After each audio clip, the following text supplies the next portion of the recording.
Saviya degan narsa bor. Saviya ikkita joyda bo'ladi. Kontentda bo'ladi. Va auditoriya insonlar borku, bizdan xarid qilishadigan insonlar. Ularning saviyasi bo'ladi. Ularda ham saviya bor. Qanaqadir darajada dunyoqarash tushunchalari bor.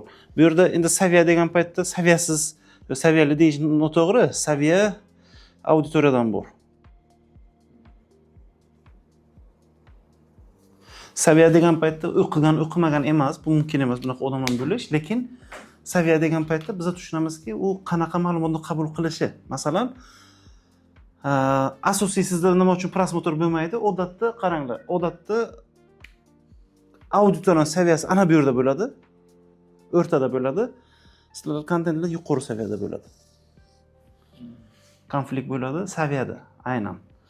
Auditoriya oddiy tilni tushunadi, oddiy taklifni tushunadi, oddiy narsani taklif bersangizlar, xo'p, tamom deb qabul qiladi. Lekin sizlar yuqori saviyada kontent qilasizlar bu yerda yechim bitta bo'ladi, saviyani tushirish.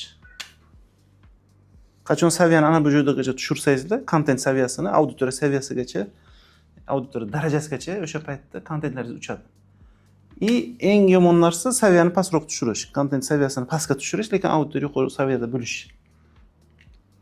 Ya'ni premium narsani sotasiz, chiroyli kiyimlarda, chiroyli videolarda, lekin oddiy telefonni yoqib, do'konni videoga olasiz. Saviyasi past kontent bo'ladi, yuqori saviyadagi auditoriya uchun. Bu narsa mumkin emas. Lekin ko'pchilikda men ko'radigan muammo saviya baland, auditoriya saviyasi pastroq. Ozgina kontentning saviyasini tushirish kerak bo'ladi. O'sha holatda kontentingiz uchadi. Sizni aynan savolingiz shu haqida. Nima uchun menda uchmayapti? Chunki sizni kontentingiz saviyasi balandroq. Qiyin tan olish, lekin tan olish kerak. Bu yerda kontent degan narsa juda ham katta mavzuda. Bu yerda shaxsiy brend bilan yaxshiroq ishlaydi, shaxsiy brend o'rtacharoq ishlaydi, saviyaga to'g'rilash kerak. Undan tashqari kontent reja degan narsalar bor. Keyin auditoriya tushunadigan o'sha qiymat omillari esingizda bo'lsa, uni o'tgan edik. Kontent juda ham katta mavzu. Vizual bor, ranglar bor, brend stili bor. Kontentda ko'p narsaga qarash kerak, lekin hozirgi sizni holatingizda menimcha yechim shu yerda. Prosta tanlovgingiz kelmayapti. Yechim shu yerdaligina. O'zimnikini o'tkazaman deyapsiz, o'zingiznikini o'tkaza olmaysiz. O'zingiznikini o'tkazish uchun kutishingiz kerak, qachon auditoriya saviyasi sizning darajangizga yetadi, o'sha payt sizni tushunishni boshlashadi. O'zi meni tushunmayaptilar degani, o'zi men moslashmayapman deganida, marketing o'zi moslashish haqida. Demak, shu haqida bo'ladi. Kontent sotish kerak. Kontentni avval bez target, bez reklama kontent bilan sotishni o'rganish kerak. Kontent, bez reklama, bez target sotishi kerak avvalambor. O'rganish kerak.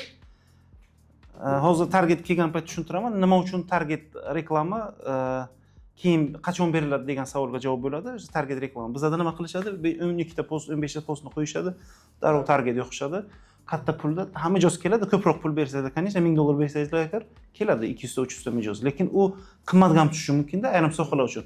Lekin qaysidir sohalar ko'taradi. Masalan, avtomobil sohasi mashina sotishda ko'taradi. $5, $10 dan lidni-da. Sotish kerak. Lekin biza agar biznesni katta masshtabga chiqarmoqchi bo'lsak, agar bizada $3 dan mijoz ko'tarmaydi. Chunki 1000 ta mijoz bizga $3000 ga tushadi. $3000 bizada pul bo'lmasligi mumkin. O'sha uchun kontentni yaxshilash kerak.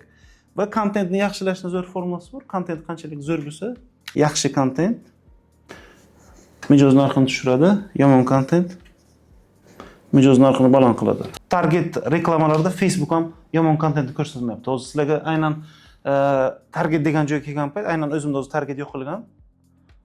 17 ta 18 ta kreativda yo'q qilgan, bir vaqtda yo'q qilganman.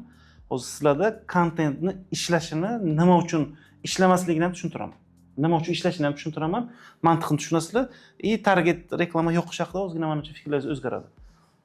Shuni hozir kelgan paytda albatta kontentni hozir tushuntirib beraman sizlarga. Ya'ni yomon kontent, yaxshi kontent qanaqa darajada ishlaydi. Ya'ni agar biz kontentni yaxshi qilishni o'rganmasak, kontentdan mijoz kelmasa, buni foydasi yo'q target berishini. Foydasi bo'lsa ham qimmatga tushadi. Men shunaqa ustalarni bilaman. Bizda sohada 2000 ta obunachisi bor. Shunaqa kontentlari chiroyli. 2000 ta obunachisi bor. Kam. Lekin mijoz tugamaydi-da. Dam olish kunsiz ishlaydigan ustalarni bilaman-da. Dam olish kunsiz ishlaydi. Chunki juda ish ko'p. Shunaqa kontent chiroyli, shunaqa ustalar bilan kontent o'rtacha, o'ziga yarasha подписчики ko'p. Mijoz lekin u darajada emas.